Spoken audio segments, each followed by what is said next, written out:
Lunes Toolbox meeting. Welcome back to my vlog sa aking YouTube channel, Kabakal Vlog. Lunes ngayon mga kabakal, kaya may toolbox meeting kami. Yung WF nga pala yung aming toolbox meeting. Pero implement natin dito, dapat naka-uniform kayo. Ito yung araw yun na dapat pag-usapan yung mga kakulangan dito sa site, yung mga unsafe na area, yung mga nakahambalang dyan o hindi mga nakaligpit, yung dinidiscuss dito yan sa toolbox na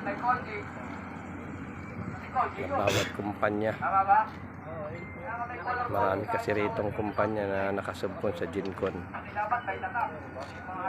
kaya ito yung araw ng pag-discuss na kung anong dapat gawin ng mga bawat subkon.